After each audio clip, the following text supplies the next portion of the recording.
Gender Trouble, Feminism, and the Subversion of Identity by Judith Butler. 1. Subjects of Sex, Gender, Desire. One is not born a woman, but rather becomes one. Simone de Beauvoir. Strictly speaking, women cannot be said to exist. Julia Kristeva. Woman does not have a sex. Luce Irigaray. The deployment of sexuality established this notion of sex. Michel Foucault. The category of sex is the political category that founds society as heterosexual. Monique Wittig. 1. Women as the subject of feminism.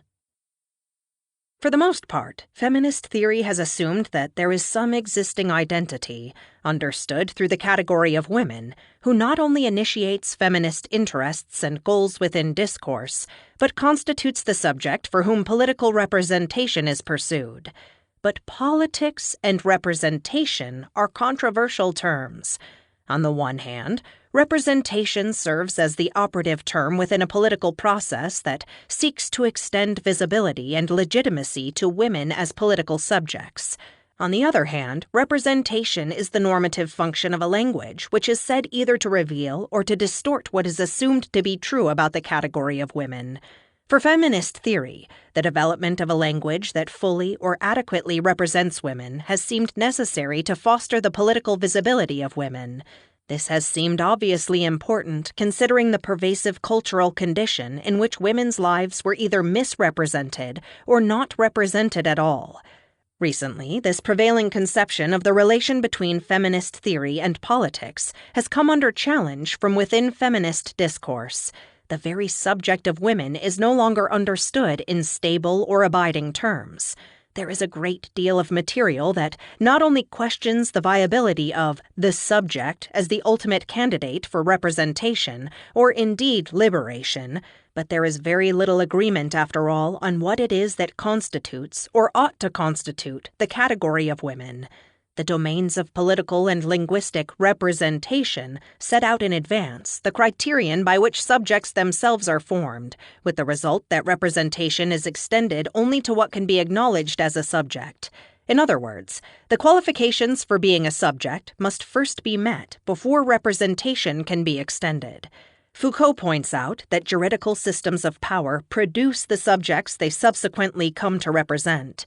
Juridical notions of power appear to regulate political life in purely negative terms. That is, through the limitation, prohibition, regulation, control, and even protection of individuals related to that political structure through the contingent and retractable operation of choice. But the subjects regulated by such structures are, by virtue of being subjected to them, formed, defined, and reproduced in accordance with the requirements of those structures. If this analysis is right, then the juridical formation of language and politics that represents women as the subject of feminism is itself a discursive formation and effect of a given version of representational politics. And the feminist subject turns out to be discursively constituted by the very political system that is supposed to facilitate its emancipation. This becomes politically problematic if that system can be shown to produce gendered subjects along a differential axis of domination, or to produce subjects who are presumed to be masculine. In such cases, an uncritical appeal to such a system for the emancipation of women will be clearly self-defeating. The question of the subject is crucial for politics, and for feminist politics in particular, because juridical subjects are invariably produced through certain exclusionary practices that do not show once the juridical structure of politics has been established. In other words, the political construction of the subject proceeds with certain legitimating and exclusionary aims, and these political operations are effectively concealed and naturalized by a political analysis that takes juridical structures as their foundation. Juridical power inevitably produces what it claims merely to represent. Hence, politics must be concerned with this dual function of power, the juridical and the productive. In effect, the law produces and then conceals the notion of a subject before the law in order to invoke that discursive formation as a naturalized foundational premise that subsequently legitimizes that law's own regulatory hegemony. It is not enough to inquire into how women might become more fully represented in language and politics. Feminist critique ought also to understand how the category of women, the subject of feminism, is produced and restrained by the very structures of power through which emancipation is sought. Indeed, the question of women as the subject of feminism raises the possibility that there may not be a subject who stands before the law, awaiting representation in or by the law. Perhaps the subject, as well as the invocation of a temporal before, is constituted by the law as the fictive foundation of its own claim to legitimacy. The prevailing assumption of the ontological integrity of the subject before the law might be understood as the contemporary trace of the state of nature hypothesis, that foundationalist fable constitutive of the juridical structures of classical liberalism. The performative invocation of a non-historical before becomes the foundational premise that guarantees a pre-social ontology of persons who freely consent to be governed, and thereby constitute the legitimacy of the social contract.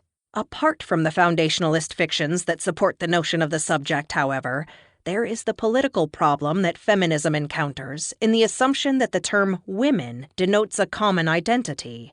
Rather than a stable signifier that commands the assent of those whom it purports to describe and represent, women, even in the plural, has become a troublesome term, a site of contest, a cause for anxiety. As Denise Riley's title suggests, "Am I that name?" is a question produced by the very possibility of the name's multiple significations. If one is a woman, that is surely not all one is.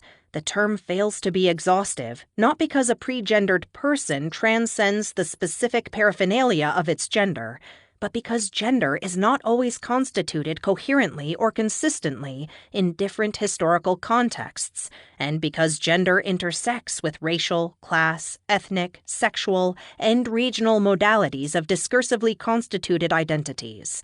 As a result, it becomes impossible to separate out gender from the political and cultural intersections in which it is invariably produced and maintained. The political assumption that there must be a universal basis for feminism, one which must be found in an identity assumed to exist cross-culturally, often accompanies the notion that the oppression of women has some singular form discernible in the universal or hegemonic structure of patriarchy or masculine domination. The notion of a universal patriarchy has been widely criticized in recent years for its failure to account for the workings of gender oppression in the concrete cultural contexts in which it exists. Where those various contexts have been consulted within such theories, it has been to find examples or illustrations of a universal principle that is assumed from the start. That form of feminist theorizing has come under criticism for its efforts to colonize and appropriate non-Western cultures to support highly Western notions of oppression, but because they tend as well to construct a third world or even an Orient in which gender oppression is subtly explained as symptomatic of an essential non-Western barbarism. The urgency of feminism to establish a universal status for patriarchy in order to strengthen the appearance of feminism's own claims to be representative has occasionally motivated the shortcut to a categorical or fictive universality of the structure of domination, held to produce women's common subjugated experience. Although the claim of universal patriarchy no longer enjoys the kind of credibility it once did, the notion of a generally shared conception of women, the corollary to that framework, has been much more difficult to displace. Certainly, there have been plenty of debates. Is there some commonality among women that pre-exists their oppression, or do women have a bond by virtue of their oppression alone? Is there a specificity to women's cultures that is independent of their subordination by hegemonic, masculinist cultures? Are the specificity and integrity of women's cultural or linguistic practices always specified against, and hence within the terms of some more dominant cultural formation? If there is a region of the specifically feminine, one that is both differentiated from the masculine as such and recognizable in its difference by an unmarked and hence presumed universality of women, the masculine-feminine binary constitutes not only the exclusive framework in which that specificity can be recognized, but in every other way the specificity of the feminine is once again fully decontextualized and separated off analytically and politically from the constitution of class, race, ethnicity, and other axes of power relations that both constitute identity and make the singular notion of identity a misnomer. My suggestion is that the presumed universality and unity of the subject of feminism is effectively undermined by the constraints of the representational discourse in which it functions. Indeed, the premature insistence on a stable subject of feminism, understood as a seamless category of women, inevitably generates multiple refusals to accept the category. These domains of exclusion reveal the coercive and regulatory consequences of that construction, even when the construction has been elaborated for emancipatory purposes. Indeed, the fragmentation within feminism and the paradoxical opposition to feminism from women, whom feminism claims to represent, suggest the necessary limits of identity politics. The suggestion that feminism can seek wider representation for a subject that it itself constructs has the ironic consequence that feminist goals risk failure by refusing to take account of the constitutive powers of their own representational claims. This problem is not ameliorated through an appeal to the category of women for merely strategic purposes, for strategies always have meanings that exceed the purposes for which they are intended. In this case, exclusion itself might qualify as such an unintended yet consequential meaning. By conforming to a requirement of representational politics that feminism articulate a stable subject, feminism thus opens itself to charges of gross misrepresentation. Obviously, the political task is not to refuse representational politics, as if we could. The juridical structures of language and politics constitute the contemporary field of power. Hence, there is no position outside this field, but only a critical genealogy of its own legitimating practices. As such, the critical point of departure is the historical present, as Marx put it, and the task is to formulate within this constituted frame a critique of the categories of identity that contemporary juridical structures engender, naturalize, and immobilize. Perhaps there is an opportunity at this juncture of cultural politics, a period that some would call post-feminist, to reflect from within a feminist perspective on the injunction to construct a subject of feminism. Within feminist political practice, a radical rethinking of the ontological constructions of identity appears to be necessary in order to formulate a representational politics that might revive feminism on other grounds. On the other hand, it may be time to entertain a radical critique that seeks to free feminist theory from the necessity of having to construct a single or abiding ground which is invariably contested by those identity positions or anti-identity positions that it invariably excludes. Do the exclusionary practices that ground feminist theory in a notion of women as subject paradoxically undercut feminist goals to extend its claims to representation? Perhaps the problem is even more serious. Is the construction of the category of women as a coherent and stable subject an unwitting regulation and reification of gender relations? And is not such a reification precisely contrary to feminist aims? To what extent does the category of women achieve stability and coherence only in the context of the heterosexual matrix? If a stable notion of gender no longer proves to be the foundational premise of feminist politics, perhaps a new sort of feminist politics is now desirable to contest the very reifications of gender and identity, one that will take the variable construction of identity as both a methodological and normative prerequisite, if not a political goal.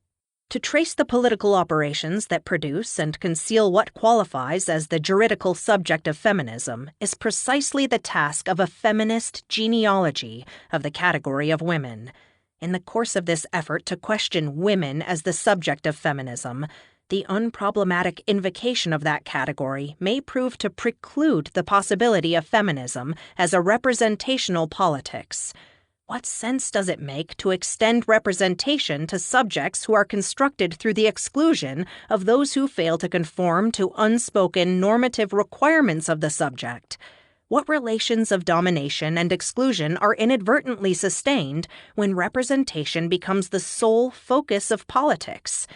The identity of the feminist subject ought not to be the foundation of feminist politics if the formation of the subject takes place within a field of power regularly buried through the assertion of that foundation. Perhaps paradoxically, representation will be shown to make sense for feminism only when the subject of women is nowhere presumed. 2. The compulsory order of sex, gender, desire. Although the unproblematic unity of women is often invoked to construct a solidarity of identity, a split is introduced in the feminist subject by the distinction between sex and gender. Originally intended to dispute the biology is destiny formulation, the distinction between sex and gender serves the argument that whatever biological intractability sex appears to have, gender is culturally constructed.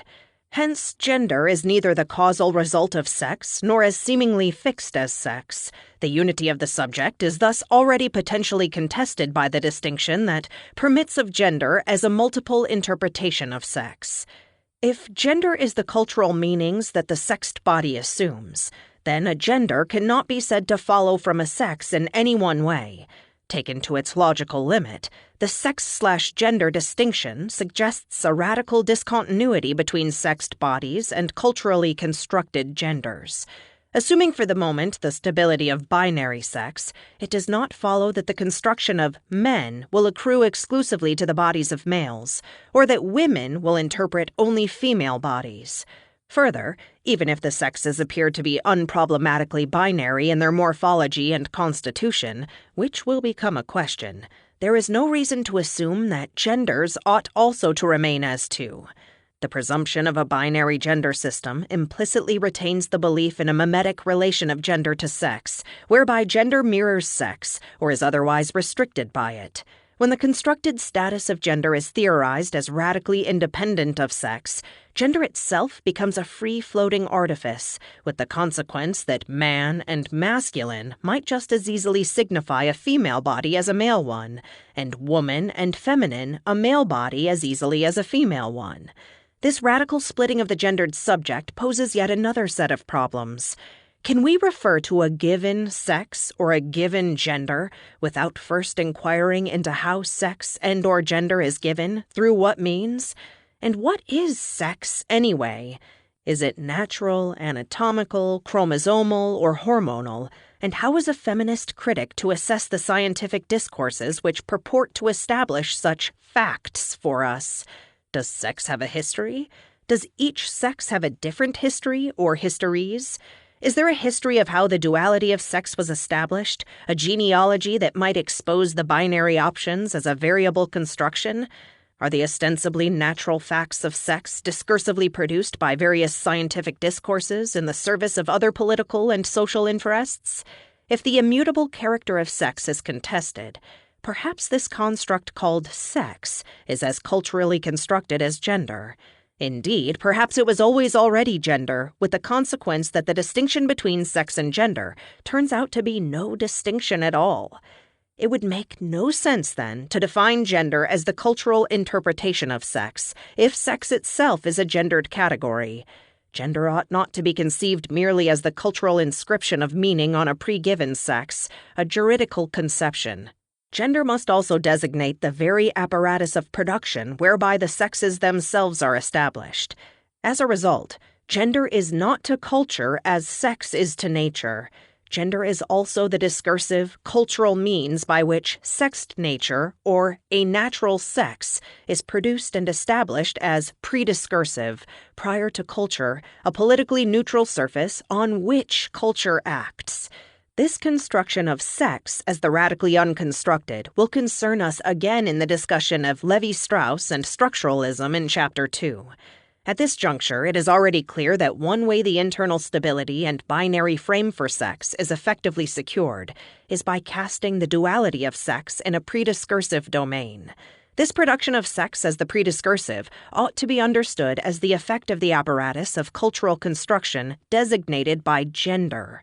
How then does gender need to be reformulated to encompass the power relations that produce the effect of a prediscursive sex, and so conceal that very operation of discursive production? 3. Gender, the circular ruins of contemporary debate. Is there a gender which persons are said to have? Or is it an essential attribute that a person is said to be, as implied in the question, "What gender are you?" When feminist theorists claim that gender is the cultural interpretation of sex, or that gender is culturally constructed, what is the manner or mechanism of this construction? If gender is constructed, could it be constructed differently? Or does its constructedness imply some form of social determinism, foreclosing the possibility of agency and transformation? Does construction suggest that certain laws generate gender differences along universal axes of sexual difference? How and where does the construction of gender take place? What sense can we make of a construction that cannot assume a human constructor prior to that construction? On some accounts, the notion that gender is constructed suggests a certain determinism of gender meanings inscribed on anatomically differentiated bodies, where those bodies are understood as passive recipients of an inexorable cultural law.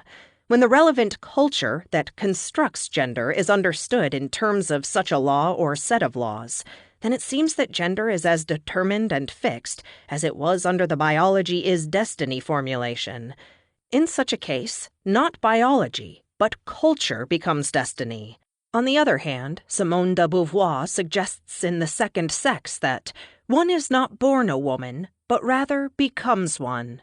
For Beauvoir, gender is constructed, but implied in her formulation is an agent, a cogito, who somehow takes on or appropriates that gender and could, in principle, take on some other gender.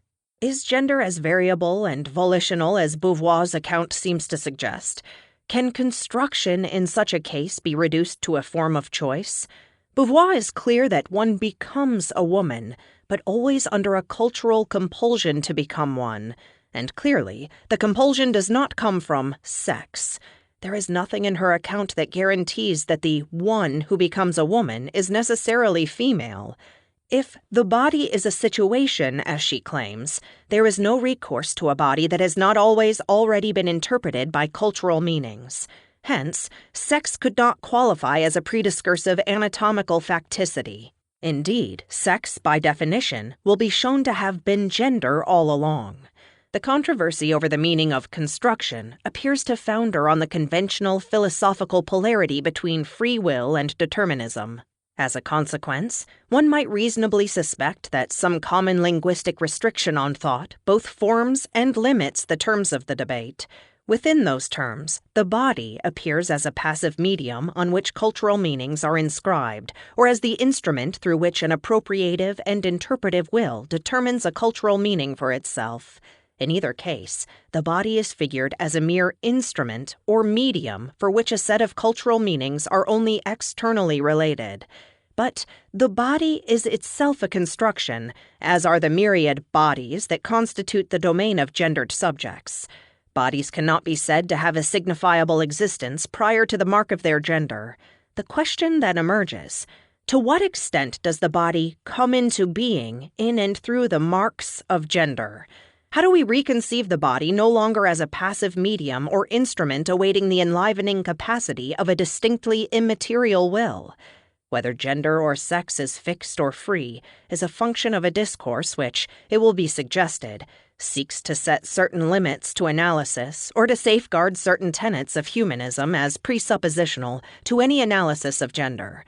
The locus of intractability, whether in sex or gender, or in the very meaning of construction, provides a clue to what cultural possibilities can and cannot become mobilized through any further analysis.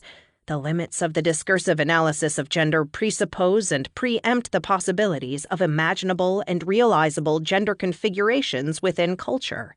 This is not to say that any and all gendered possibilities are open, but that the boundaries of analysis suggest the limits of a discursively conditioned experience.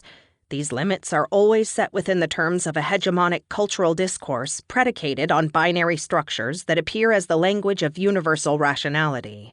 Constraint is thus built into what that language constitutes as the imaginable domain of gender. Although social scientists refer to gender as a factor or a dimension of an analysis, it is also applied to embodied persons as a mark of biological, linguistic, and/or cultural difference. In these latter cases, gender can be understood as a signification that an already sexually differentiated body assumes.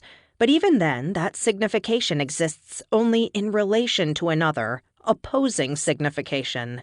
Some feminist theorists claim that gender is a relation, indeed a set of relations, and not an individual attribute.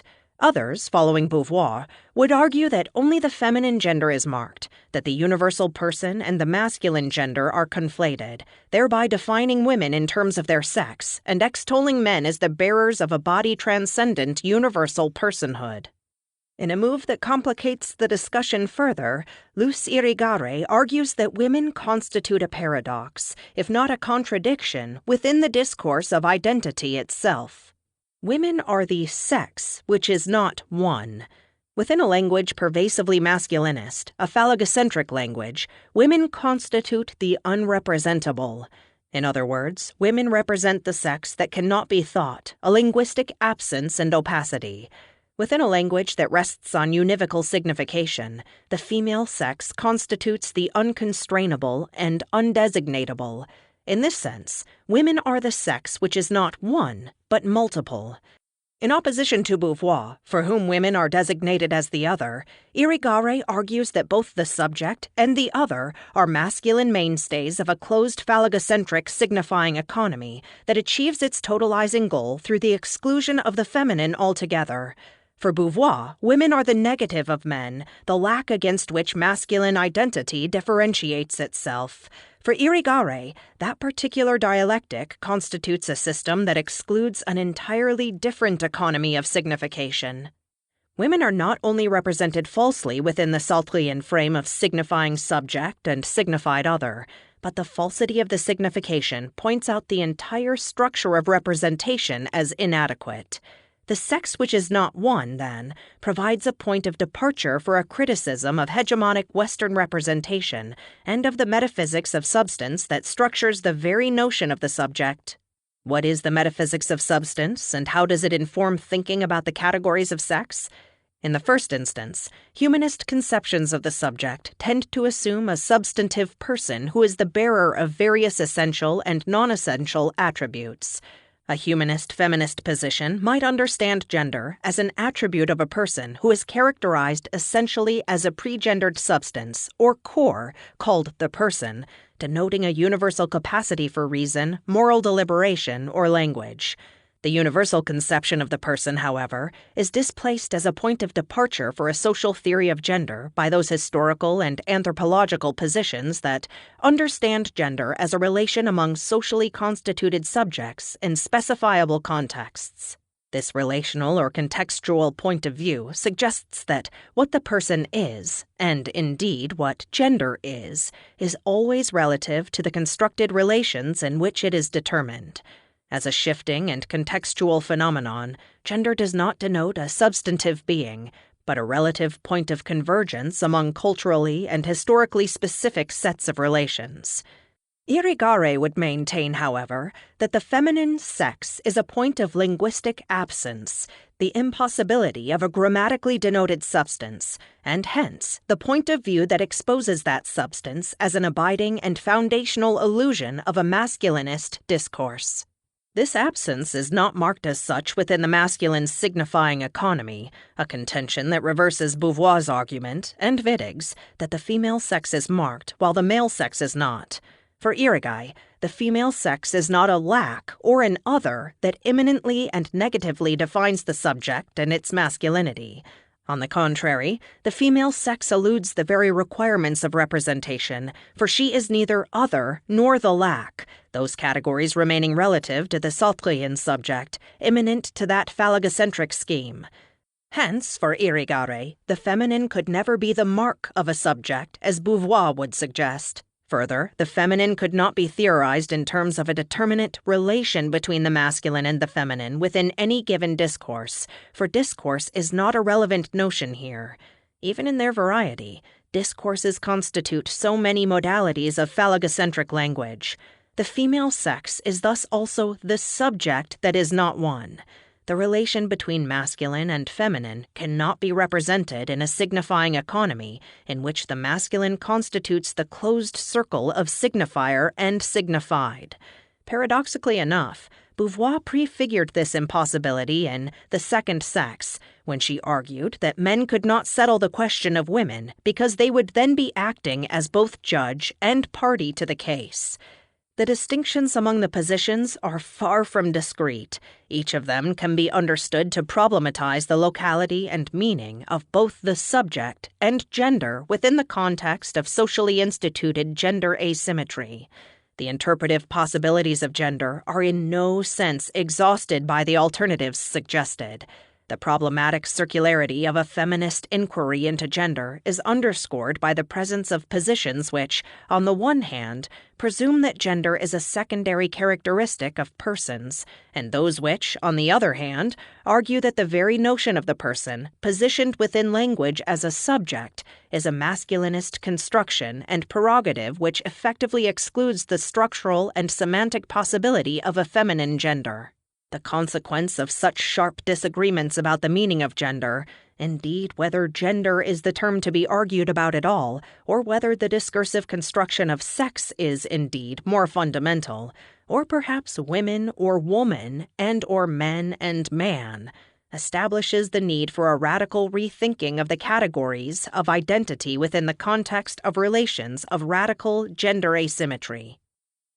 For Beauvoir, the subject within the existential analytic of misogyny is always already masculine, conflated with the universal, differentiating itself from a feminine other, outside the universalizing norms of personhood, hopelessly particular, embodied, condemned to immanence.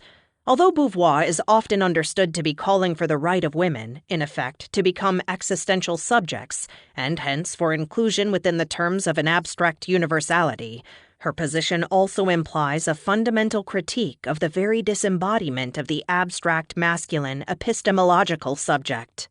That subject is abstract to the extent that it disavows its socially marked embodiment and, further, projects that disavowed and disparaged embodiment onto the feminine sphere, effectively renaming the body as female.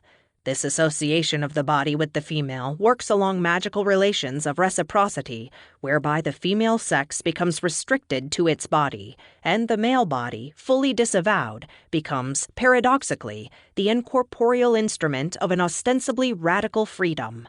Beauvoir's analysis implicitly poses the question, through what act of negation and disavowal does the masculine pose as a disembodied universality and the feminine get constructed as a disavowed corporeality? The dialectic of master-slave, here fully reformulated within the non-reciprocal terms of gender asymmetry, prefigures what Irigaray will later describe as the masculine signifying economy that includes both the existential subject and its other. Beauvoir proposes that the female body ought to be the situation and instrumentality of women's freedom, not a defining and limiting essence. The theory of embodiment informing Beauvoir's analysis is clearly limited by the uncritical reproduction of the Cartesian distinction between freedom and the body. Despite my own previous efforts to argue the contrary, it appears that Beauvoir maintains the mind-body dualism, even as she proposes a synthesis of those terms. The preservation of that very distinction can be read as symptomatic of the very phallogocentrism that Beauvoir underestimates. In the philosophical tradition that begins with Plato and continues through Descartes, Husserl, and Sartre, the ontological distinction between soul, consciousness, mind, and body invariably supports relations of political and psychic subordination and hierarchy. The mind not only subjugates the body, but occasionally entertains the fantasy of fleeing its embodiment altogether. The cultural associations of mind with masculinity and body with femininity are well documented within the field of philosophy and feminism. As a result, any uncritical reproduction of the mind-body distinction ought to be rethought for the implicit gender hierarchy that the distinction has conventionally produced, maintained, and rationalized. The discursive construction of the body and its separation from freedom in Beauvoir fails to mark along the axis of gender the very mind-body distinction that is supposed to illuminate the persistence of gender asymmetry. Officially, Beauvoir contends that the female body is marked within masculinist discourse, whereby the masculine body, in its conflation with the universal, remains unmarked. Irrigare clearly suggests that both marker and marked are maintained within a masculinist mode of signification, in which the female body is marked off, as it were, from the domain of the signifiable. In post-Hegelian terms, she is cancelled but not preserved. On Irigare's reading, Beauvoir's claim that woman is sex is reversed to mean that she is not the sex she is designated to be, but rather the masculine sex encore and encol, parading in the mode of otherness. For Irrigare, that phallogocentric mode of signifying the female sex perpetually reproduces phantasms of its own self-amplifying desire. Instead of a self-limiting linguistic gesture that grants hilarity or difference to women, phallogocentrism offers a name to eclipse the feminine and take its place. 4. Theorizing the binary, the unitary, and beyond. Beauvoir and Irrigare clearly differ over the fundamental structures by which gender asymmetry is reproduced. Beauvoir turns to the failed reciprocity of an asymmetrical dialectic, while Irrigare suggests that the dialectic itself is the monologic elaboration of a masculinist signifying economy. Although Irrigare clearly broadens the scope of feminist critique by exposing the epistemological, ontological, and logical structures of a masculinist signifying economy, the power of her analysis is undercut precisely by its globalizing reach. Is it possible to identify a monolithic as well as a monologic masculinist economy that traverses the array of cultural and historical contexts in which sexual difference takes place? Is the failure to acknowledge the specific cultural operations of gender oppression itself a kind of epistemological imperialism, one which is not ameliorated by the simple elaboration of cultural differences as examples of the self-same phallogocentrism? The effort to include other cultures as variegated amplifications of a global phallogocentrism constitutes an appropriative act that risks a repetition of the self-aggrandizing gesture of phallogocentrism, colonizing under the sign of the same those differences that might otherwise call that totalizing concept into question. Feminist critique ought to explore the totalizing claims of a masculinist signifying economy, but also remain self-critical with respect to the totalizing gestures of feminism.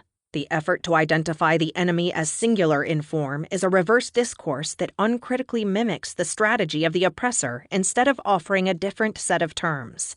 That the tactic can operate in feminist and anti-feminist contexts alike suggests that the colonizing gesture is not primarily or irreducibly masculinist.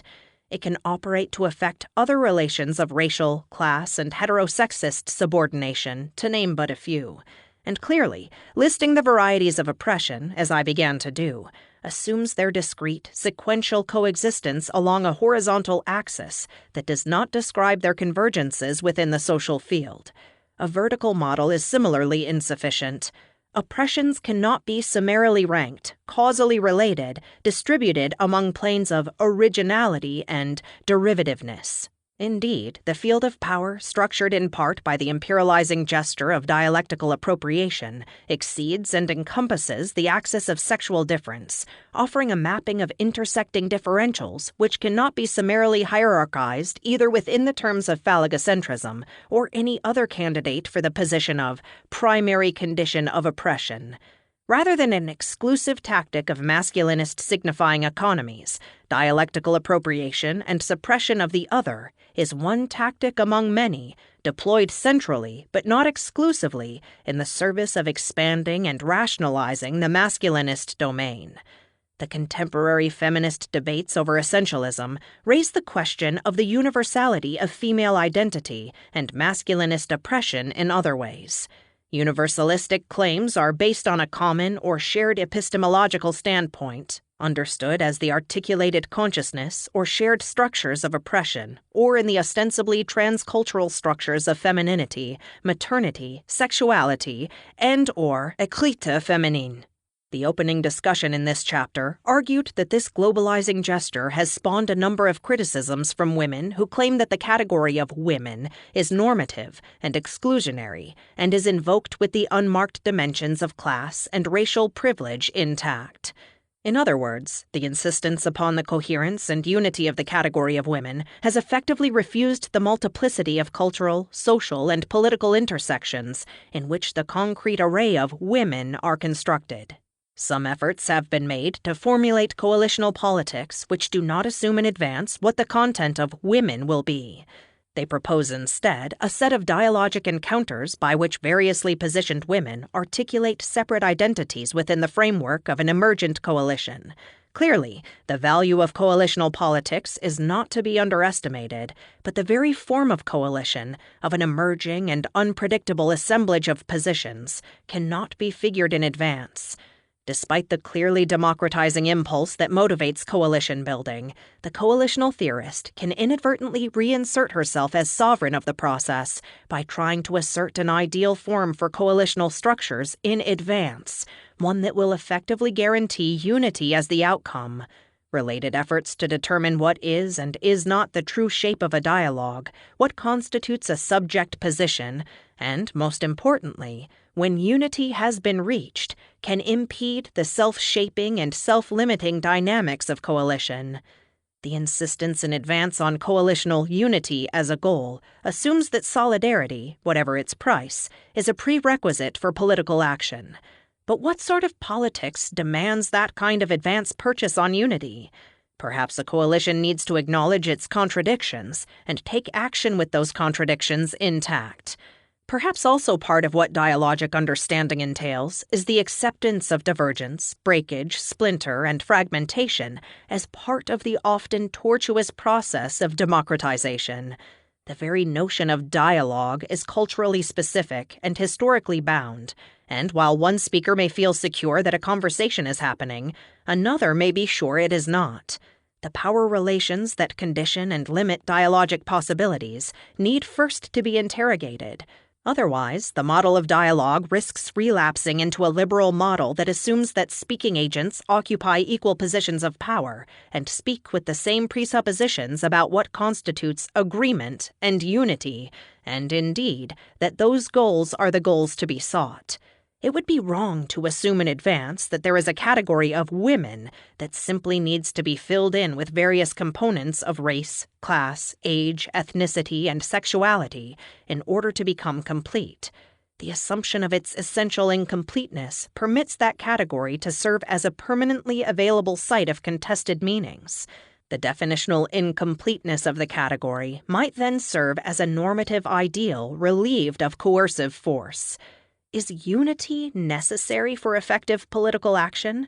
Is the premature insistence on the goal of unity precisely the cause of an even more bitter fragmentation among the ranks? Certain forms of acknowledged fragmentation might facilitate coalitional action precisely because the unity of the category of women is neither presupposed nor desired.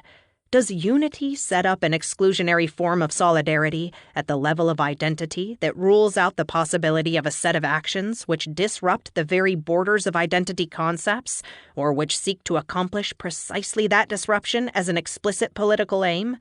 Without the presupposition or goal of unity, which is, in either case, always instituted at a conceptual level, provisional unities might emerge in the context of concrete actions that have purposes other than the articulation of identity.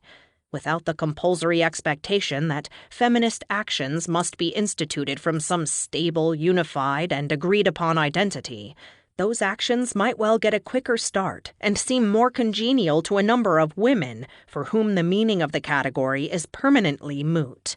This anti-foundationalist approach to coalitional politics assumes neither that identity is a premise, nor that the shape or meaning of a coalitional assemblage can be known prior to its achievement. Because the articulation of an identity within available cultural terms instates a definition that forecloses in advance the emergence of new identity concepts in and through politically engaged actions, the foundationalist tactic cannot take the transformation or expansion of existing identity concepts as a normative goal. Moreover, when agreed-upon identities or agreed-upon dialogic structures, through which already established identities are communicated, no longer constitute the theme or subject of politics, then identities can come into being and dissolve depending on the concrete practices that constitute them. Certain political practices institute identities on a contingent basis in order to accomplish whatever aims are in view. Coalitional politics requires neither an expanded category of women nor an internally multiplicitous self that offers its complexity at once. Gender is a complexity whose totality is permanently deferred, never fully what it is at any given juncture in time. An open coalition, then, will affirm identities that are alternately instituted and relinquished according to the purposes at hand. It will be an open assemblage that permits of multiple convergences and divergences without obedience to a normative tellus of definitional closure. 5. Identity, sex, and the metaphysics of substance. What can be meant by identity, then, and what grounds the presumption that identities are self-identical, persisting through time as the same, unified and internally coherent? More importantly, how do these assumptions inform the discourses on gender identity? It would be wrong to think that the discussion of identity ought to proceed prior to a discussion of gender identity for the simple reason that persons only become intelligible through becoming gendered in conformity with recognizable standards of gender intelligibility. Sociological discussions have conventionally sought to understand the notion of the person in terms of an agency that claims ontological priority to the various roles and functions through which it assumes social visibility and meaning. Within philosophical discourse itself, the notion of the person has received analytic elaboration on the assumption that whatever social context the person is in remains somehow externally related to the definitional structure of personhood, be that consciousness, the capacity for language, or moral deliberation. Although that literature is not examined here, one premise of such inquiries is the focus of critical exploration and inversion. Whereas the question of what constitutes personal identity within philosophical accounts almost always centers on the question of what internal feature of the person establishes the continuity or self-identity of the person through time, the question here will be, to what extent do regulatory practices of gender formation and division constitute identity, the internal coherence of the subject, indeed, the self-identical status of the person? To what extent is identity a normative ideal rather than a descriptive feature of experience? And how do the regulatory practices that govern gender also govern culturally intelligible notions of identity? In other words, the coherence and continuity of the person are not logical or analytic features of personhood, but rather socially instituted and maintained norms of intelligibility. Inasmuch as identity is assured through the stabilizing concepts of sex, gender, and sexuality, the very notion of the person is called into question by the cultural emergence of those incoherent or discontinuous gendered beings who appear to be persons, but who fail to conform to the gendered norms of cultural intelligibility by which persons are defined. Intelligible genders are those which in some sense institute and maintain relations of coherence and continuity among sex, gender, sexual practice, and desire. In other words, the specters of discontinuity and incoherence, themselves thinkable only in relation to existing norms of continuity and coherence, are constantly prohibited and produced by the very laws that seek to establish causal or expressive lines of connection among biological sex, culturally constituted genders, and the expression or effect of both in the manifestation of sexual desire through sexual practice. The notion that there might be a truth of sex, as Foucault ironically terms it, is produced precisely through the regulatory practices that generate coherent identities through the matrix of coherent gender norms. The heterosexualization of desire requires and institutes the production of discrete and asymmetrical oppositions between feminine and masculine, where these are understood as expressive attributes of male and female.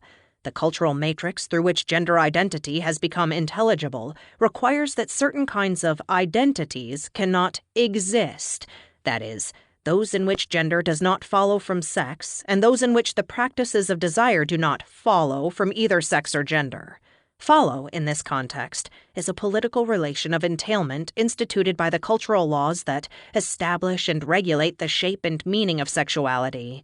Indeed, precisely because certain kinds of gender identities fail to conform to those norms of cultural intelligibility, they appear only as developmental failures or logical impossibilities from within that domain.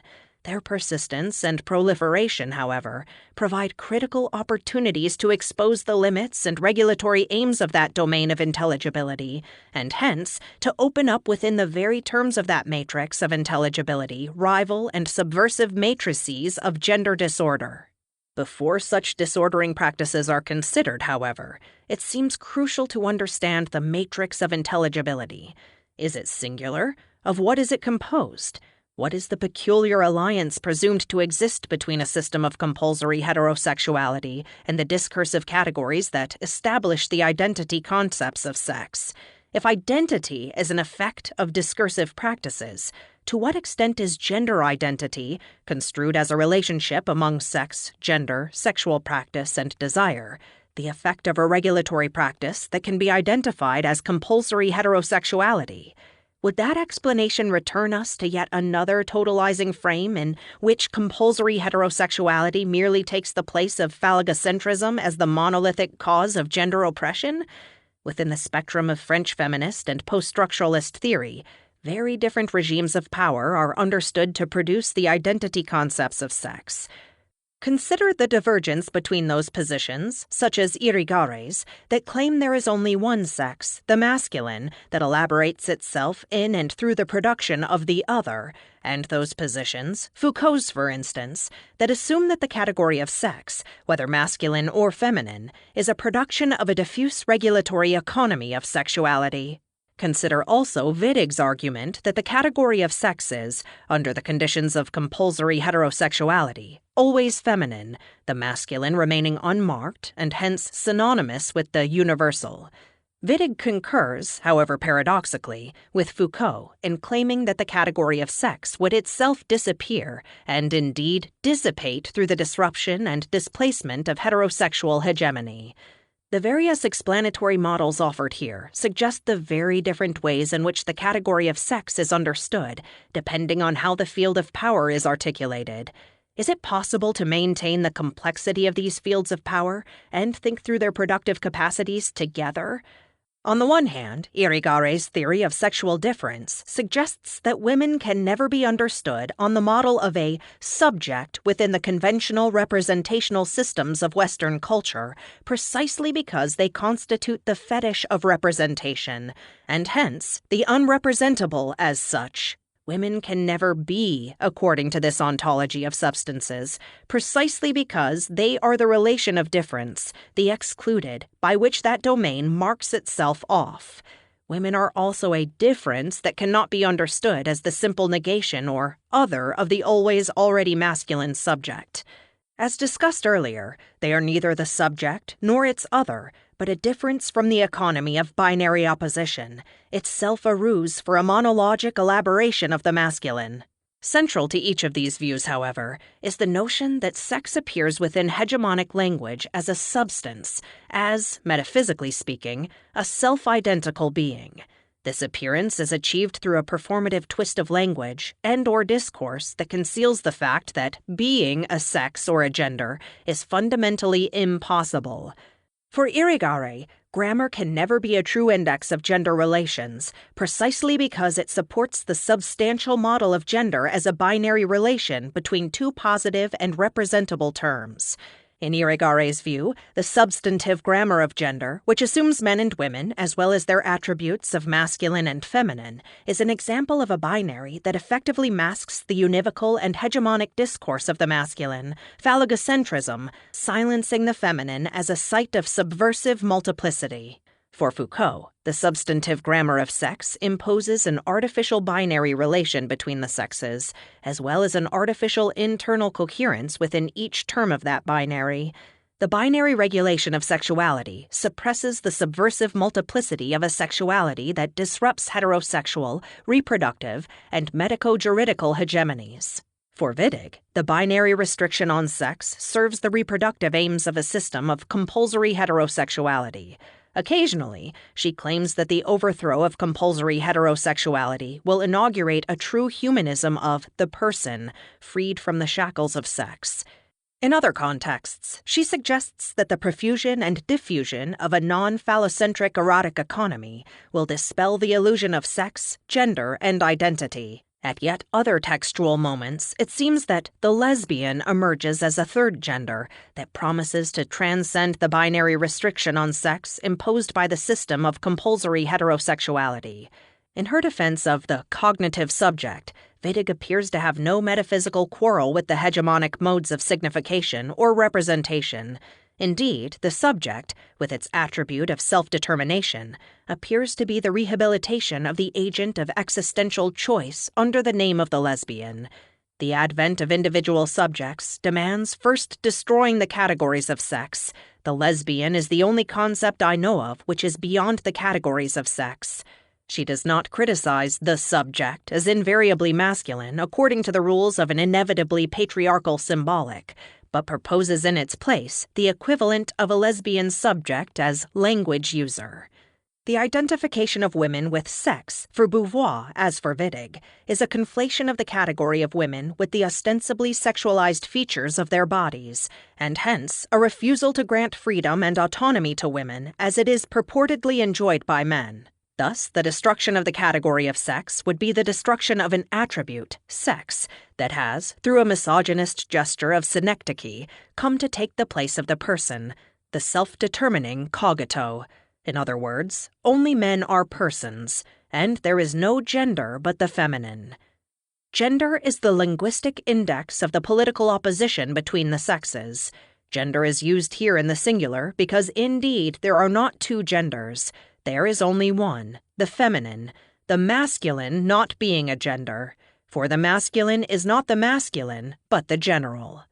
Hence, Wittig calls for the destruction of sex so that women can assume the status of a universal subject. On the way toward that destruction, women must assume both a particular and a universal point of view. As a subject who can realize concrete universality through freedom, Wittig's lesbian confirms rather than contests the normative promise of humanist ideals premised on the metaphysics of substance. In this respect, Wittig is distinguished from Irigaray, not only in terms of the now familiar oppositions between essentialism and materialism, but in terms of the adherence to a metaphysics of substance that confirms the normative model of humanism as the framework for feminism. Where it seems that Wittig has subscribed to a radical project of lesbian emancipation and enforced a distinction between lesbian and woman, she does this through the defense of the pre-gendered person, characterized as freedom. This move not only confirms the pre-social status of human freedom, but subscribes to that metaphysics of substance that is responsible for the production and naturalization of the category of sex itself. The metaphysics of substance is a phrase that is associated with Nietzsche within the contemporary criticism of philosophical discourse. In a commentary on Nietzsche, Michel Haar argues that a number of philosophical ontologies have been trapped within certain illusions of being and substance that are fostered by the belief that the grammatical formulation of subject and predicate reflects the prior ontological reality of substance and attribute.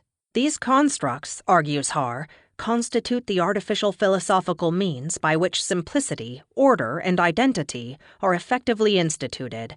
In no sense, however, do they reveal or represent some true order of things. For our purposes, this Nietzschean criticism becomes instructive when it is applied to the psychological categories that govern much popular and theoretical thinking about gender identity. According to Haar, the critique of the metaphysics of substance implies a critique of the very notion of the psychological person as a substantive thing. The destruction of logic by means of its geniality brings with it as well as the ruin of the psychological categories founded upon this logic. All psychological categories, the ego, the individual, the person, derive from the illusion of substantial identity. But this illusion goes back basically to a superstition that deceives not only common sense, but also philosophers, namely the belief in language, and more precisely, in the truth of grammatical categories. It was grammar, the structure of subject and predicate, that inspired Descartes' certainty that I is the subject of think, whereas it is rather the thoughts that come to me. At bottom, faith in grammar simply conveys the will to be the cause of one's thoughts.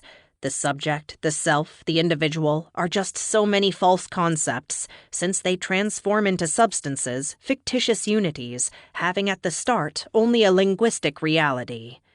Wittig provides an alternative critique by showing that persons cannot be signified within language without the mark of gender. She provides a political analysis of the grammar of gender in French. According to Wittig, gender not only designates persons, qualifies them as it were, but constitutes a conceptual episteme by which binary gender is universalized. Although French gives gender to all sorts of nouns other than persons, Wittig argues that her analysis has consequences for English as well. At the outset of The Mark of Gender, 1984, she writes, "The mark of gender, according to grammarians, concerns substantives. They talk about it in terms of function.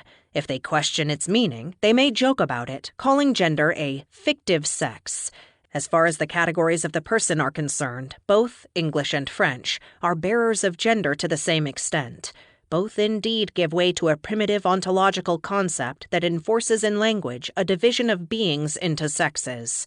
As an ontological concept that deals with the nature of being, along with the whole nebula of other primitive concepts belonging to the same line of thought, gender seems to belong primarily to philosophy." For gender to belong to philosophy is, for Wittig, to belong to that body of self-evident concepts without which philosophers believe they cannot develop a line of reasoning, and which for them go without saying, for they exist prior to any thought, any social order in nature. Wittig's view is corroborated by that popular discourse on gender identity that uncritically employs the inflectional attribution of being to genders and to sexualities. The unproblematic claim to be a woman and be heterosexual would be symptomatic of that metaphysics of gender substances. In the case of both men and women, this claim tends to subordinate the notion of gender under that of identity and to lead to the conclusion that a person is a gender and is one in virtue of his or her sex, psychic sense of self, and various expressions of that psychic self, the most salient being that of sexual desire. In such a pre-feminist context, gender, naively rather than critically, confused with sex, serves as a unifying principle of the embodied self and maintains that unity over and against an opposite sex whose structure is presumed to maintain a parallel but oppositional internal coherence among sex, gender, and desire. The articulation, "I feel like a woman" by a female, or "I feel like a man" by a male, presupposes that in neither case is the claim meaninglessly redundant. Although it might appear unproblematic to be a given anatomy, although we shall later consider the way in which that project is also fraught with difficulty, the experience of a gendered psychic disposition or cultural identity is considered an achievement. Thus, "I feel like a woman" is true to the extent that Aretha Franklin's invocation of the defining other is assumed. "You make me feel like a natural woman." This achievement requires a differentiation from the opposite gender. Hence, one is one's gender to the extent that one is not the other gender, a formulation that presupposes and enforces the restriction of gender within that binary pair. gender can denote a unity of experience, of sex, gender, and desire, only when sex can be understood in some sense to necessitate gender, where gender is a psychic and/or cultural designation of the self, and desire, where desire is heterosexual and therefore differentiates itself through an oppositional relation to that other gender it desires. The internal coherence or unity of either gender, man or woman, thereby requires both a stable and oppositional heterosexuality. That institutional heterosexuality both requires and produces the univocity of each of the gendered terms that constitute the limit of gendered possibilities within an oppositional, binary gender system. This conception of gender presupposes not only a causal relation among sex, gender, and desire, but suggests as well that desire reflects or expresses gender, and that gender reflects or expresses desire. The metaphysical unity of the three is assumed to be truly known and expressed in a differentiating desire for an oppositional gender, that is, in a form of oppositional heterosexuality.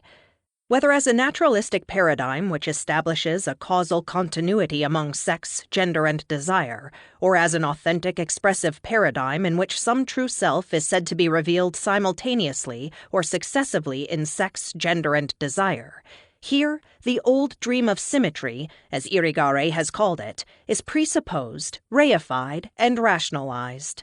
This rough sketch of gender gives us a clue to understanding the political reasons for the substantializing view of gender.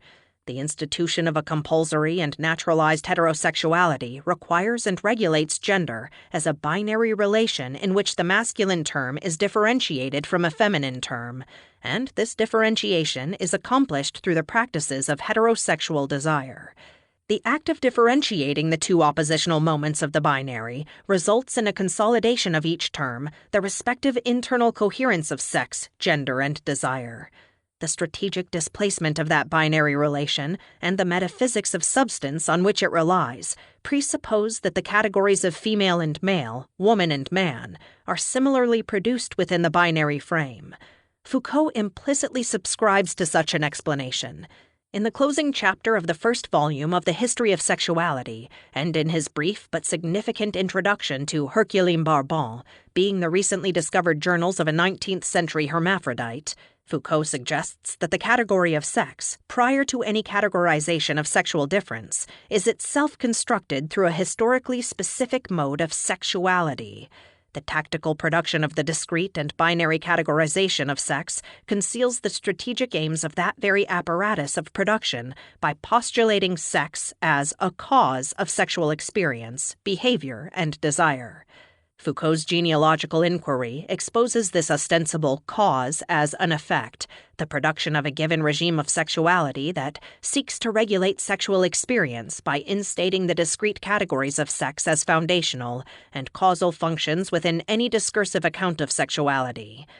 Foucault's introduction to the Journals of the Hermaphrodite, Herculine Barbon, suggests that the genealogical critique of these reified categories of sex is the inadvertent consequence of sexual practices that cannot be accounted for within the medico-legal discourse of a naturalized heterosexuality. Herculine is not an identity, but the sexual impossibility of an identity. Although male and female anatomical elements are jointly distributed in and on this body, that is not the true source of scandal. The linguistic conventions that produce intelligible gendered selves find their limit in Herculine, precisely because she/he occasions a convergence and disorganization of the rules that govern sex, gender, desire. Herculine deploys and redistributes the terms of a binary system, but that very redistribution disrupts and proliferates those terms outside the binary itself. According to Foucault, Herculine is not categorizable within the gender binary as it stands. The disconcerting convergence of heterosexuality and homosexuality in her/his person are only occasioned, but never caused by his/her anatomical discontinuity. Foucault's appropriation of Herculine is suspect, but his analysis implies the interesting belief that sexual heterogeneity, paradoxically foreclosed by a naturalized heterosexuality, implies a critique of the metaphysics of substance as it informs the identitarian categories of sex. Foucault imagines Herculene's experience as a world of pleasures in which grins hang about without the cat. Smiles, happinesses, pleasures, and desires are figured here as qualities without an abiding substance to which they are said to adhere. As free-floating attributes, they suggest the possibility of a gendered experience that cannot be grasped through the substantializing and hierarchizing grammar of nouns, res extensa, and adjectives, attributes, essential and accidental. Through his cursory reading of Hercules, Foucault proposes an ontology of accidental attributes that exposes the postulation of identity as a culturally restricted principle of order and hierarchy, a regulatory fiction. If it is possible to speak of a man with a masculine attribute, and to understand that attribute as a happy but accidental feature of that man, then it is also possible to speak of a man with a feminine attribute, whatever that is, but still to maintain the integrity of the gender. But once we dispense with the priority of man and woman as abiding substances, then it is no longer possible to subordinate dissonant gendered features as so many secondary and accidental characteristics of a gender ontology that is fundamentally intact. If the notion of an abiding substance is a fictive construction produced through the compulsory ordering of attributes into coherent gender sequences, then it seems that gender as substance, the viability of man and woman as nouns, is called into question by the dissonant play of attributes that fail to conform to sequential or causal models of intelligibility. The appearance of an abiding substance or gendered self, what the psychiatrist Robert Stoller refers to as a gender core, is thus produced by the regulation of attributes along culturally established lines of coherence. As a result, the exposure of this fictive production is conditioned by the deregulated play of attributes that resist assimilation into the ready-made framework of primary nouns and subordinate adjectives. It is, of course, always possible to argue that dissonant adjectives work retroactively to redefine the substantive identities they are said to modify, and hence to expand the substantive categories of gender to include possibilities that they previously excluded. But if these substances are nothing other than the coherences contingently created through the regulation of attributes, it would seem that the ontology of substances itself is not only an artificial effect, but essentially superfluous. In this sense, gender is not a noun, but neither is it a set of free-floating attributes, for we have seen that the substantive effect of gender is performatively produced and compelled by the regulatory practices of gender coherence. Hence, within the inherited discourse of the metaphysics of substance, gender proves to be performative, that is, constituting the identity it is purported to be. In this sense, gender is always a doing, though not a doing by a subject who might be said to pre-exist the deed. The challenge for rethinking gender categories outside of the metaphysics of substance will have to consider the relevance of Nietzsche's claim in On the Genealogy of Morals that there is no being behind doing, affecting, becoming. The doer is merely a fiction added to the deed. The deed is everything.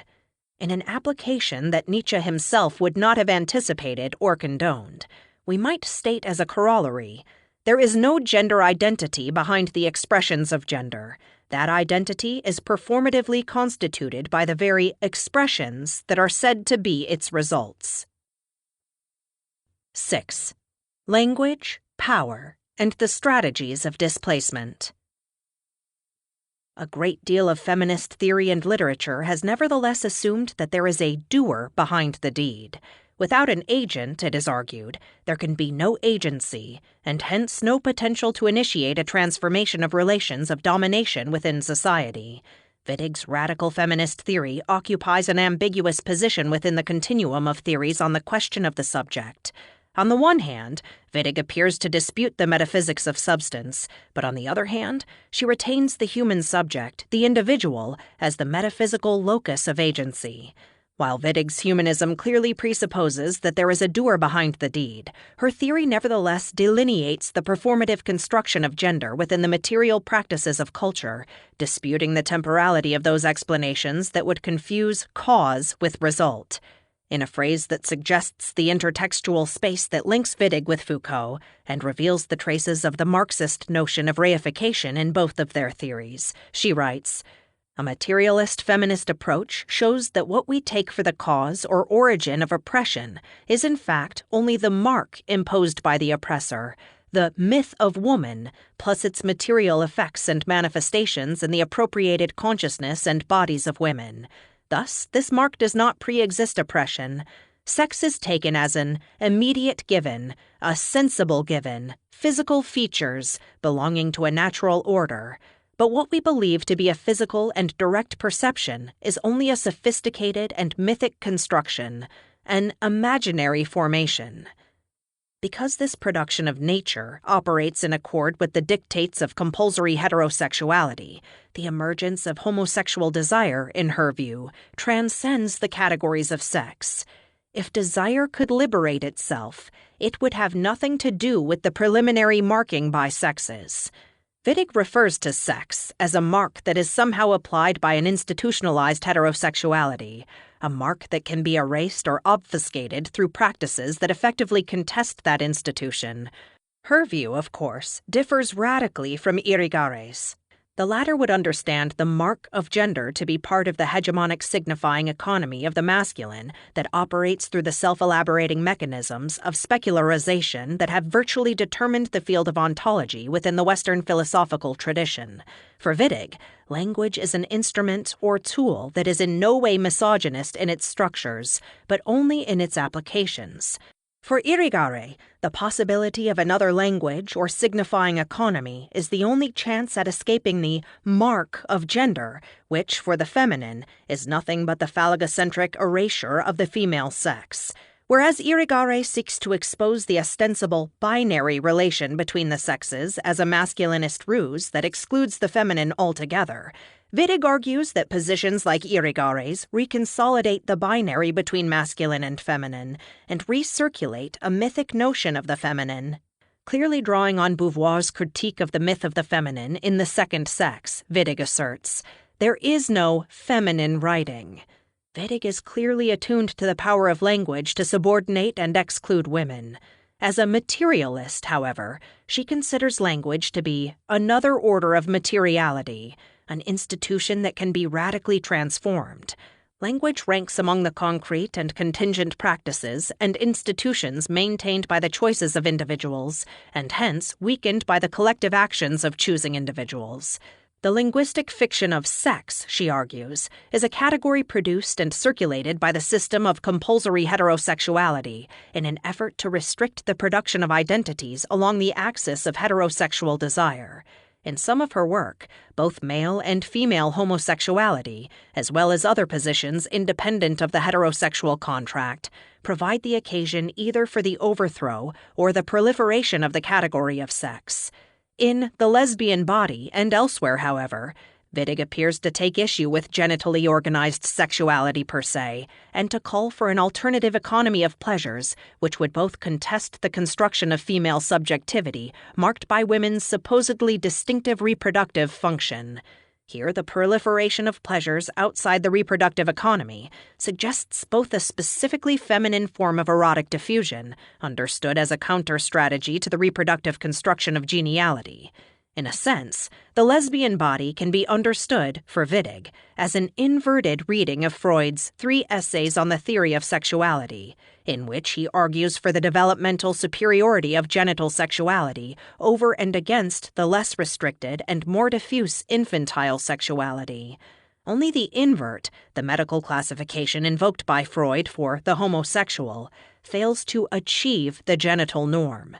In waging a political critique against genitality, Wittig appears to deploy inversion as a critical reading practice, valorizing precisely those features of an undeveloped sexuality designated by Freud, and effectively inaugurating a post-genital politics.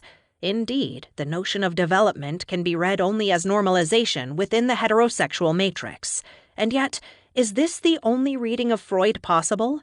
And to what extent is Wittig's practice of inversion committed to the very model of normalization that she seeks to dismantle? In other words, if the model of a more diffuse and anti-genital sexuality serves as the singular, oppositional alternative to the hegemonic structure of sexuality, to what extent is that binary relation fated to reproduce itself endlessly? What possibility exists for the disruption of the oppositional binary itself?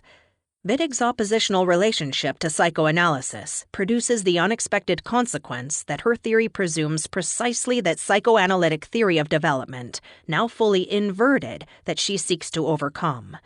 Polymorphous perversity, assumed to exist prior to the marking by sex, is valorized as the telos of human sexuality. One possible feminist psychoanalytic response to Wittig might argue that she both under-theorizes and underestimates the meaning and function of the language in which the mark of gender occurs. She understands that marking practice as contingent, radically variable, and even dispensable. The status of a primary prohibition in Lacanian theory operates more forcefully and less contingently than the notion of a regulatory practice in Foucault, or a materialist account of a system of heterosexist oppression in Wittig. In Lacan, as in Irigary's post-Lacanian reformulation of Freud, sexual difference is not a simple binary that retains the metaphysics of substance as its foundation. The masculine subject is a fictive construction produced by the law that prohibits incest and forces an infinite displacement of a heterosexualizing desire. The feminine is never a mark of the subject. The feminine could not be an attribute of a gender. Rather, the feminine is the signification of lack, signified by the symbolic, a set of differentiating linguistic rules that effectively create sexual difference. The masculine linguistic position undergoes individuation and heterosexualization required by the founding prohibitions of the symbolic law, the law of the father. The incest taboo that bars the son from the mother and thereby instates the kinship relation between them is a law enacted in the name of the father. Similarly, the law that refuses the girl's desire for both her mother and father requires that she take up the emblem of maternity and perpetuate the rules of kinship. Both masculine and feminine positions are thus instituted through prohibitive laws that produce culturally intelligible genders, but only through the production of an unconscious sexuality that re-emerges in the domain of the imaginary. The feminist appropriation of sexual difference, whether written in opposition to the phallogocentrism of Lacan, Irigare, or as a critical re-elaboration of Lacan, attempts to theorize the feminine, not as an expression of the metaphysics of substance, but as the unrepresentable absence affected by masculine denial that grounds the signifying economy through exclusion. The feminine as the repudiated/excluded within that system constitutes the possibility of a critique and disruption of that hegemonic conceptual scheme. The works of Jacqueline Rose and Jane Gallup underscore in different ways the constructed status of sexual difference, the inherent instability of that construction, and the dual consequentiality of a prohibition that at once institutes a sexual identity and provides for the exposure of that construction's tenuous ground. Although Wittig and other materialist feminists within the French context would argue that sexual difference is an unthinking replication of a reified set of sexed polarities, these criticisms neglect the critical dimension of the unconscious, which, as a site of repressed sexuality, re-emerges within the discourse of the subject as the very impossibility of its coherence. As Rose points out very clearly, the construction of a coherent sexual identity along the disjunctive axis of the feminine/masculine is bound to fail.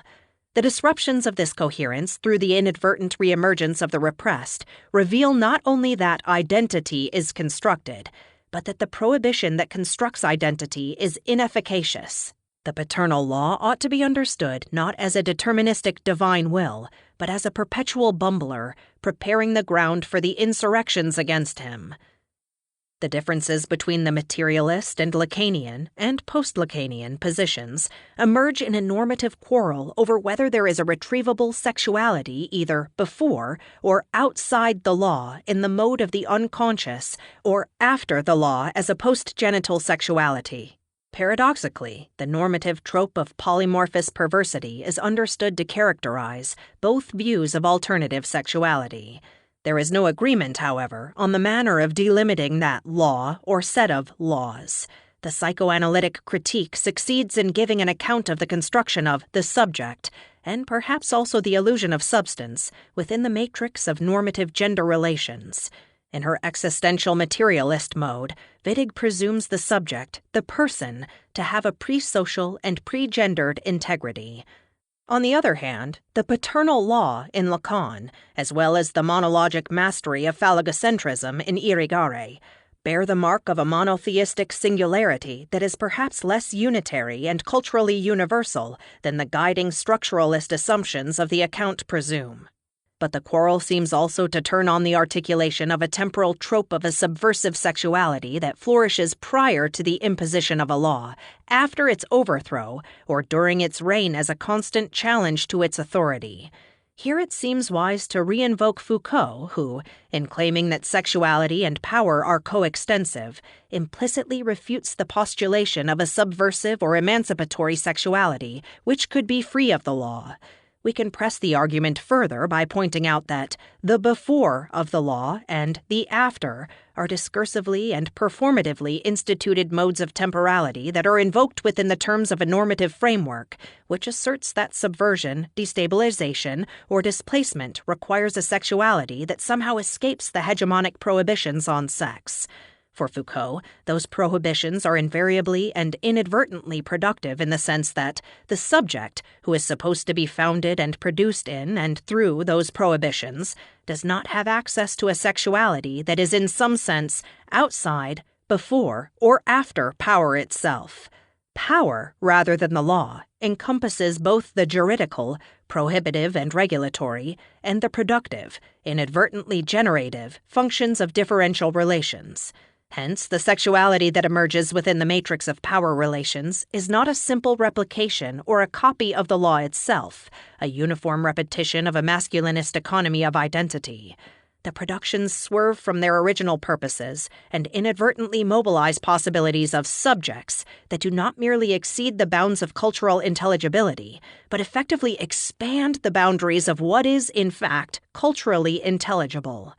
The feminist norm of a postgenital sexuality became the object of significant criticism from feminist theorists of sexuality, some of whom have sought a specifically feminist and/or lesbian appropriation of Foucault.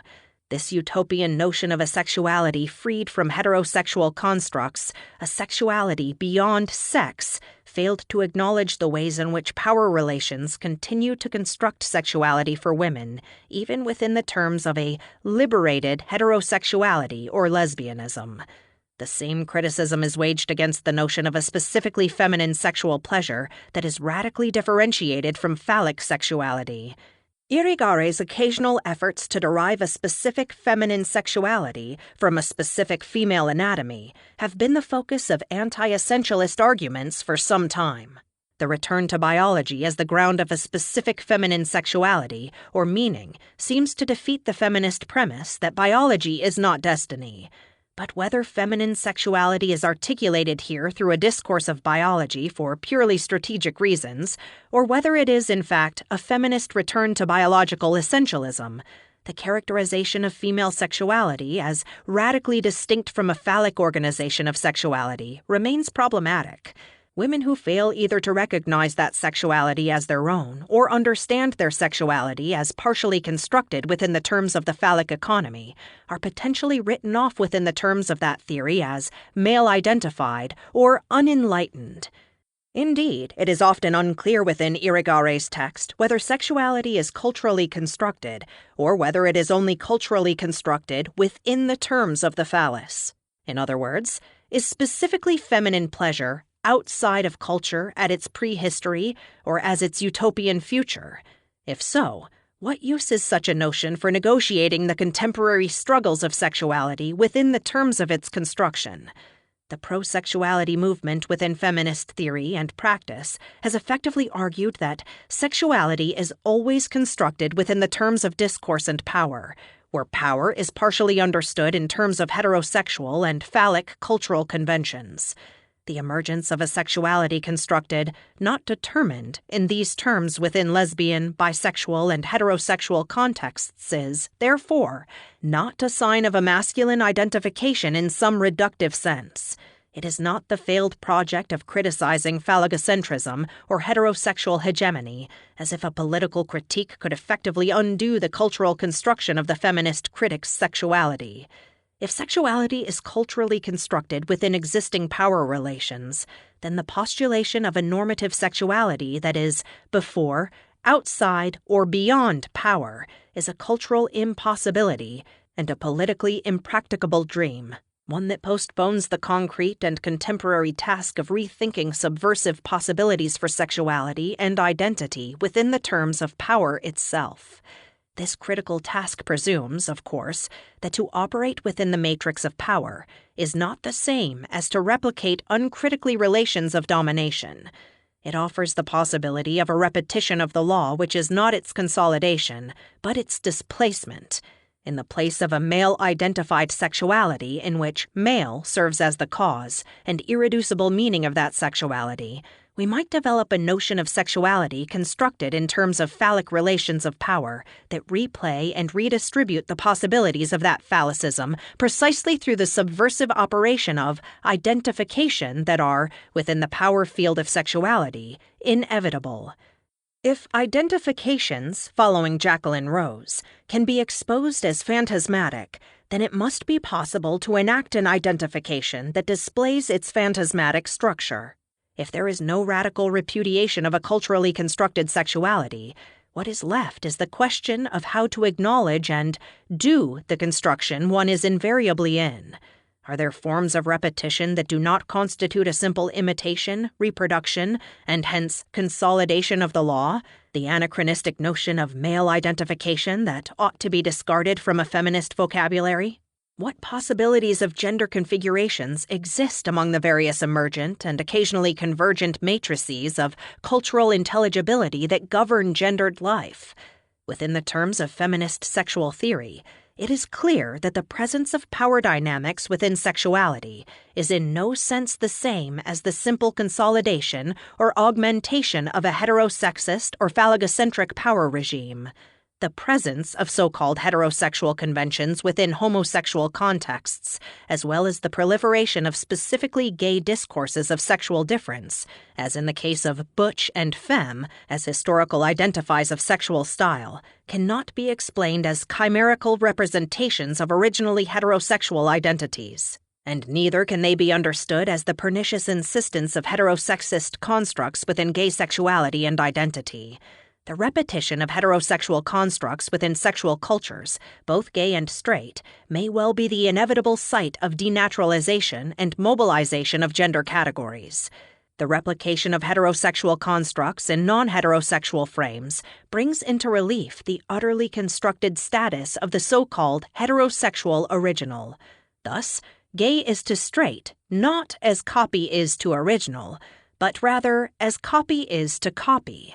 The parodic repetition of the original, discussed in the final sections of Chapter 3 of this text, reveals the original to be nothing other than a parody of the idea of the natural and the original. Even if heterosexist constructs circulate as the available sites of power/discourse from which to do gender at all, the question remains, what possibilities of recirculation exist? Which possibilities of doing gender repeat and displace through hyperbole, dissonance, internal confusion, and proliferation the very constructs by which they are mobilized? Consider not only that the ambiguities and incoherences within and among heterosexual, homosexual, and bisexual practices are suppressed and redescribed within the reified framework of the disjunctive and asymmetrical binary of masculine/feminine, but that these cultural configurations of gender confusion operate as sites for intervention, exposure, and displacement of these reifications. In other words, the unity of gender is the effect of a regulatory practice that seeks to render gender identity uniform through a compulsory heterosexuality. The force of this practice is, through an exclusionary apparatus of production, to restrict the relative meanings of heterosexuality, homosexuality, and bisexuality, as well as the subversive sites of their convergence and resignification. That the power regimes of heterosexism and phallogocentrism seek to augment themselves through a constant repetition of their logic, their metaphysic, and their naturalized ontologies does not imply that repetition itself ought to be stopped, as if it could be. If repetition is bound to persist as the mechanism of the cultural reproduction of identities, then the crucial question emerges: What kind of subversive repetition might call into question the regulatory practice of identity itself? If there is no recourse to a person, a sex, or a sexuality that escapes the matrix of power and discursive relations that effectively produce and regulate the intelligibility of those concepts for us, what constitutes the possibility of effective inversion, subversion, or displacement within the terms of constructed identity? What possibilities exist by virtue of the constructed character of sex and gender? Whereas Foucault is ambiguous about the precise character of the regulatory practices that produce the category of sex, and Wittig appears to invest the full responsibility of the construction to sexual reproduction and its instrument, compulsory heterosexuality, yet other discourses converge to produce this categorical fiction for reasons not always clear or consistent with one another. The power relations that infuse the biological sciences are not easily reduced, and the medico-legal alliance emerging in 19th century Europe has spawned categorical fictions that could not be anticipated in advance. The very complexity of the discursive map that constructs gender appears to hold out the promise of an inadvertent and generative convergence of these discursive and regulatory structures. If the regulatory fictions of sex and gender are themselves multiply contested sites of meaning, then the very multiplicity of their construction holds out the possibility of a disruption of their univocal posturing. Clearly, this project does not propose to lay out within traditional philosophical terms an ontology of gender, whereby the meaning of being a woman or a man is elucidated within the terms of phenomenology. The presumption here is that the being of gender is an effect, an object of a genealogical investigation that maps out the political parameters of its construction in the mode of ontology. To claim that gender is constructed is not to assert its illusoriness or artificiality, where those terms are understood to reside within a binary that counterposes the real and the authentic as oppositional. As a genealogy of gender ontology, this inquiry seeks to understand the discursive production of the plausibility of that binary relation, and to suggest that certain cultural configurations of gender take the place of the real, and consolidate and augment their hegemony through that felicitous self-naturalization. If there is something right in Beauvoir's claim that one is not born, but rather becomes a woman, it follows that woman itself is a term in process, a becoming, a constructing that cannot rightfully be said to originate or to end. As an ongoing discursive practice, it is open to intervention and resignification. Even when gender seems to congeal into the most reified forms, the congealing is itself an insistent and insidious practice, sustained and regulated by various social means. It is, for Beauvoir, never possible finally to become a woman, as if there were a tellus that governs the process of acculturation and construction. Gender is the repeated stylization of the body, a set of repeated acts within a highly rigid regulatory frame that congeal over time to produce the appearance of substance, of a natural sort of being. A political genealogy of gender ontologies, if it is successful, will deconstruct the substantive appearance of gender into its constitutive acts and locate and account for those acts within the compulsory frames set by the various forces that police the social appearance of gender. To expose the contingent acts that create the appearance of a naturalistic necessity, a move which has been a part of cultural critique at least since Marx, is a task that now takes on the added burden of showing how the very notion of the subject, intelligible only through its appearance as gendered, admits of possibilities that have been forcibly foreclosed by the various reifications of gender that have constituted its contingent ontologies. The following chapter investigates some aspects of the psychoanalytic structuralist account of sexual difference and the construction of sexuality with respect to its power to contest the regulatory regimes outlined here, as well as its role in uncritically reproducing those regimes. The univocity of sex, the internal coherence of gender, and the binary framework for both sex and gender are considered throughout as regulatory fictions that consolidate and naturalize the convergent power regimes of masculine and heterosexist oppression. The final chapter considers the very notion of the body, not as a ready surface awaiting signification, but as a set of boundaries, individual and social, politically signified and maintained. No longer believable as an interior truth of dispositions and identity, sex will be shown to be a performatively enacted signification, and hence not to be one that, released from its naturalized interiority and surface, can occasion the parodic proliferation and subversive play of gendered meanings. This text continues, then, as an effort to think through the possibility of subverting and displacing those naturalized and reified notions of gender that support masculine hegemony and heterosexist power to make gender trouble, not through the strategies that figure a utopian beyond, but through the mobilization, subversive confusion, and proliferation of precisely those constitutive categories that seek to keep gender in its place by posturing as the foundational illusions of identity.